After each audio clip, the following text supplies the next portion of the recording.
Welcome to the Family Photography Marketing Podcast, where we dive into the world of marketing and help you take your business to the next level. I'm your host, Fiona, a marketing expert with 10 years of experience in the family photography industry, and in each episode of this podcast, I'll be sharing my insights and strategies for successful marketing to help you navigate the ever-changing landscape of digital and traditional marketing techniques. So whether you're just starting out or looking to fine-tune your marketing approach, this podcast has something for you. So join me and let's get started. Welcome to the Family Photographer Marketing Podcast. Today's episode is going to be centered around the number one thing that people tell me, that family photographers tell me, holds them back from marketing, and that is they tell me they do not have enough time.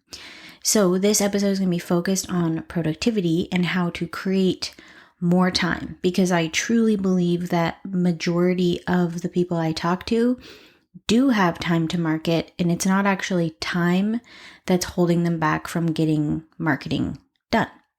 So people will often drown themselves in endless busyness to feel productive. But as the day slips by them and all the work that they've done hasn't allowed them to actually check off anything off their list that actually produces or could produce a direct result in this case meaning a booking or an inquiry or someone who is interested in getting on your calendar. That type of work, that endless busyness, is effort, but it's not productive effort. And so as a result, the tasks we immerse ourselves in are disguised as real productive work when in fact they're just mentally draining. So when my brain was stuck in a place of comparison and self-doubt, which I've done episodes on before, which is so debilitating to many family photographers, I would take breaks from working, which at the time meant fretting in confusion over what I actually should be doing, to look through Instagram, for example. So I would feel overwhelmed, start to scroll, and doing so felt heavy and full of effort, because the more I scrolled, the worse I felt. So it felt like work, but it's not productive work. It's what I call a passive effort. It takes effort to scroll, and it takes effort for your mind to be constantly trying to overcome that feeling of comparison or scarcity that comes from scrolling through or looking at other people's work, but that effort is not tied to any sort of meaningful result within your business. So it's an enormous and extremely painful time suck disguised as work or productivity. So it's very important to recognize this, because if you feel like you are working and busy all the time, but you don't feel productive, you are likely stuck in this trap. And when assessing productivity, a lot of people start by tracking time. The issue with this is that many people, including myself in the past, have not been honest with themselves about how they're actually spending their time. For example, if you look back over the last few days to see what you have actually achieved, you could tell yourself that you weren't aligned with any result, only aligned with passive effort. So instead you ask yourself, how long did it take me to create or complete that project session marketing campaign? If it took you 5 hours to complete a project that could have taken you 2 hours of concentrated time, you need to address your level of distraction and passive effort, not productivity. That's why the time measurement isn't as valuable, because if I gave you an hour to create a spring or summer marketing campaign, or I gave you 5 hours, you could achieve it within that time frame each time. In one, you've used concentrated effort to get it done in the amount of time that was allotted. And in the 5-hour example, you've worked probably in a much more slow and not concentrated fashion. So passive effort is action that you take that's not tied to a result. So for example, if you're going to write a blog post, but spend most of the time researching ideas on Pinterest, looking on Instagram for inspiration, reading posts on Facebook group, that is passive effort. On the contrary, a results action is any activity tied directly to creating a result. A result action when writing a blog post, for example, would be sitting out and banging the post out. Unfortunately, there is no easy solution to results actions getting done beyond doing the work or hiring it out. So what I mean there is you could say, okay, I have this amount of time in my day and I'm going to spend it writing a blog post. But before you actually get to the work, you spend the majority of your time floating around in passive effort, telling yourself you're working, but not actually producing the work. Then the time that you have is slowly whittling away in the background, causing even more stress. So the trick is to figure out exactly what you're trying to do with your results action time and actually do the work that leads to the result. And that's true in marketing as well. Your next step is going to be taking an honest look about how much time your passive actions and your result actions are taking. So I want to clarify that passive actions are necessary, even though they're not tied directly to a result. So researching what your clients or potential clients are struggling with is a necessary passive action, but you knowing that information and it staying in your head doesn't result in any bookings. It's actually taking that information out of your head and adding it to some sort of tangible marketing piece that someone could come across, build trust in your brand, and then ultimately book you. That's the powerful bit of information to have. So it's not like you want to become some sort of machine who's just sitting there typing out blog posts. You still need to do research. You still need to figure out exactly what you're trying to say. You still need to come up with a plan, but it's the action that's tied to the result that's missing for a lot of people. So, and we can be honest with ourselves if we look back at ideas that we've had that we then spiral in our own brains and we think, oh my gosh, it's such a good idea. I would love to implement it, but then we don't actually implement. So the next step we will talk about is becoming more efficient with the time that we have. So one of the best things that you can do is to train your brain to be more productive. Your brain hates change. And as we've discussed, it also hates any task in which you are asking your brain to take a risk, even one as small as putting something you created out into the world to your very small following. I see this all the time where people have it doesn't matter how big or how small or how many eyes are on your business, that fear can hold back anyone, even if it's one set of eyes on what you created. So if you've ever gone into autopilot, driving to and from work, let's say, or to and from the gym or to and from your kiddo's school, and you've completely forgotten that you were supposed to do an errand outside of your normal commute, then you know that your brain is doing what it does best, sticking to patterns of safe behavior. So if you always at the same time of day, there's many times for me that I don't even remember my drives. My brain is just so in autopilot, and it can become the same for marketing or talking about our business or showing up. We can think like, oh, but normally what I do is I open Instagram, I scroll, and then I just say, oh, 5 more minutes won't hurt, keep scrolling. All the while you may be coming up with ideas and becoming inspired by other people, but then you're not actually taking the action in your own business. So that's where the danger lies. The first step is to ease your brain into the change by creating habits around producing result actions. For me, that starts with getting ready for the day. I used to get my kids on the school bus and still be in my PJs till noon, and that sense of failure of not getting dressed actually compounded on top of my lack of productivity. So now I get dressed, I do my hair real quick, and then I pop on a bit of makeup. It helps me center my mind and get my brain into productivity mode. I eat breakfast, I make a cup of tea, I set my computer up at the same place in my kitchen, and some days I'll work in a coffee shop or my studio, but regardless, I'm doing the same things every day. At the coffee shop, I order the same drink, I eat the same thing for breakfast and for lunch every day, and wow, I sound like a boring robot. But my personality, I've just noticed that during my weekdays, I have to insert my own sense of structure. And there will be people who aren't like this, right? They can just be like completely almost like chaotic with their time in their day. And I have just noticed that that's not me. I allow my brain to enter that habits-driven, calm state of mind because I am taking action, but the actions that I'm taking are so habitual that my brain no longer categorizes them as a scary task. So if it can be even something as scary that may seem as scary to you as going live on Instagram, you could train your brain to think that going live on Instagram and talking to your audience is extremely mundane and routine. And that is a good thing. So the last thing that I want to do is overwhelm my brain with fear, task, decision fatigue, which means my brain is constantly feeling like I'm asking it to do terrifying things every day. So I can take what I know about how brains work and turn my brain into a non-triggered entity.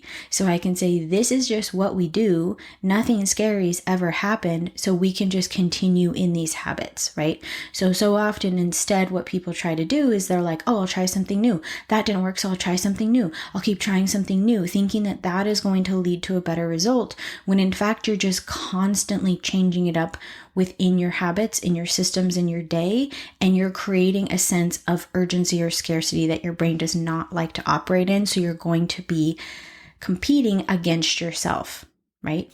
So I do not want to add decision fatigue into the mix by going to a different coffee shop and trying a new drink.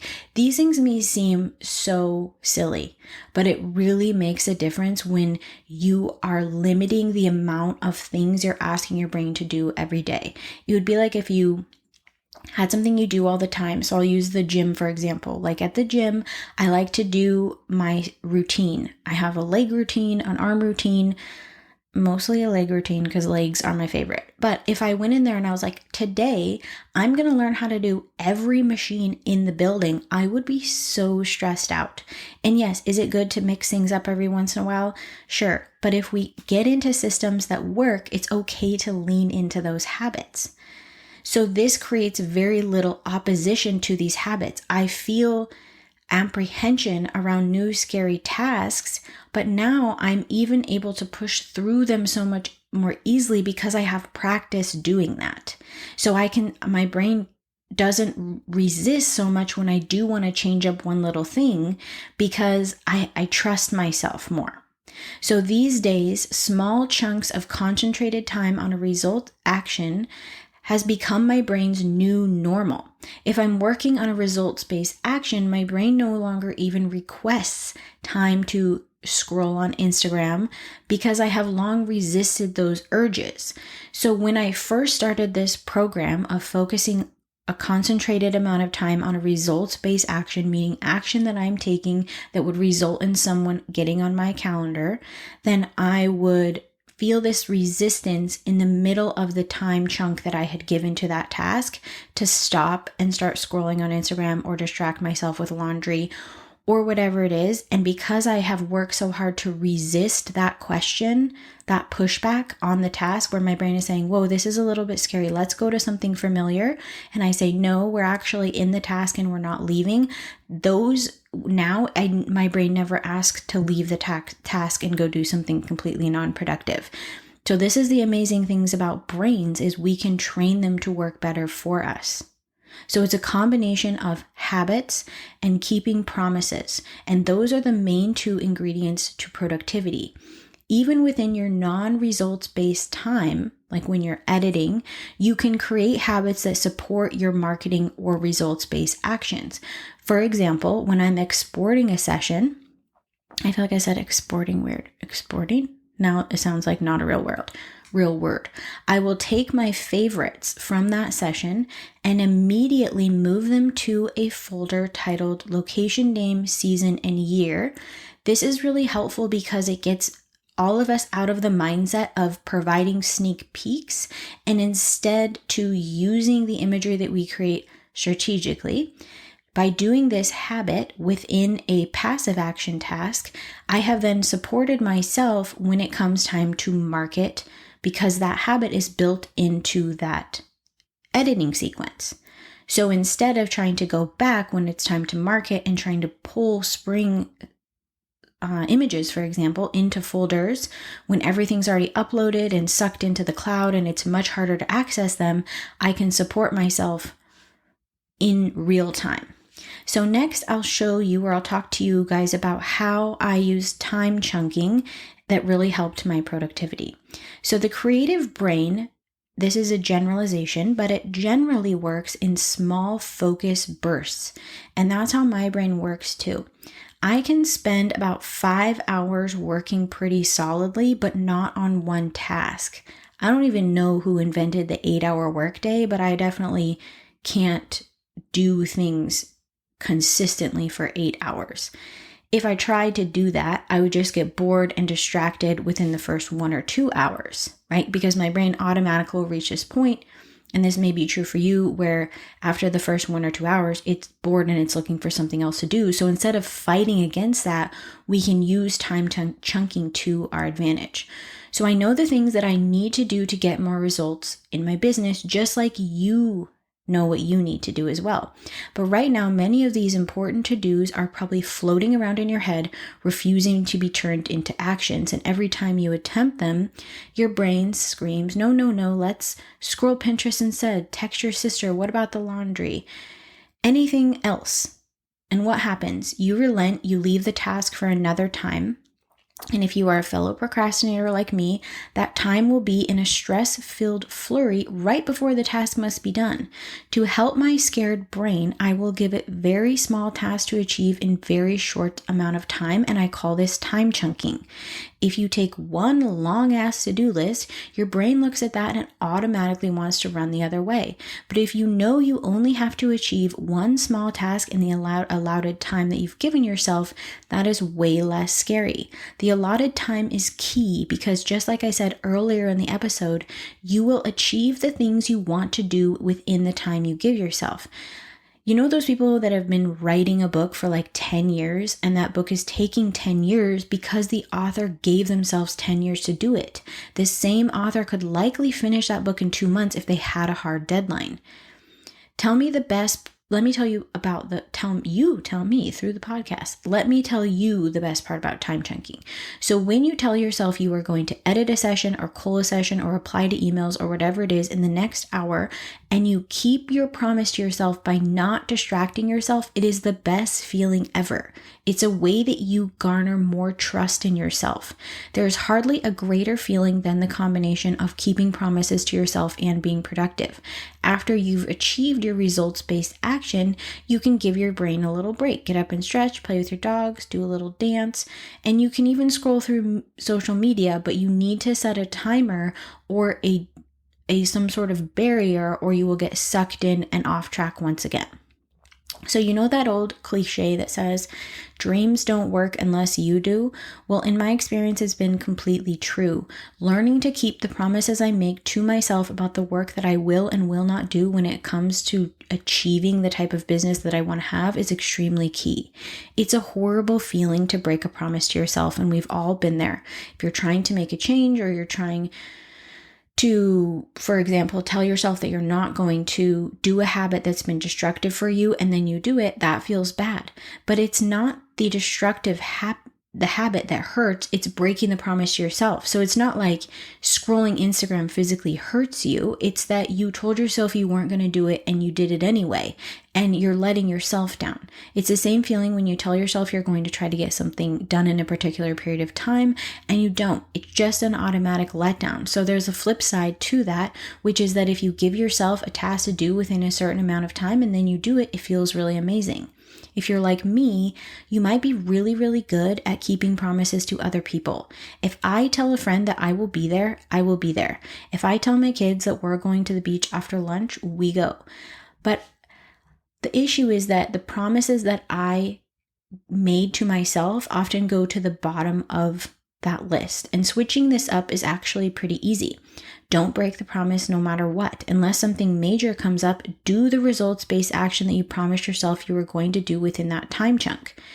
If you want to get the result action done, it's going to take concentrated work. So the faster you just accept that and do the work, there's just no other way around it. You can't, unless you hire a robot or lean on AI. But again, that's going to be work again, because you're going to have to monitor those things. Pushing through a results action is scary. So I want to make sure that you guys know that I see that and I hear that. I know it's not easy to put yourself out there. I know it's not easy to ask other people to click onto your website or to learn more about you or to speak into your stories. But it's okay to do scary things. Oh my God, that was the worst sentence. It's okay to do scary things. These things scare you because the action is tied to a real result. And that means that real emotions are at stake. It means that people could reject you. They could say no. Of course, they could say yes as well, but our brain super loves to focus on the fact that we could be rejected. If getting to your result action is getting content out into the world, that means people will see your content. They might judge it. They might hate it. Your brain loves to be safe. It does not like the feeling of fear, and it will fight against the notion of putting yourself out there in any sort of scary or exposed way every single time. The brain will say, ooh, this feels scary. Let's just go back to scrolling Instagram instead. Now, here's a hint. Your brain loves scrolling Instagram. It's safe, and doing so releases dopamine. That is why it is so addictive. So it's not that you're just scrolling for no reason. It's because your brain is trying to actively choose a safe activity over a scary one.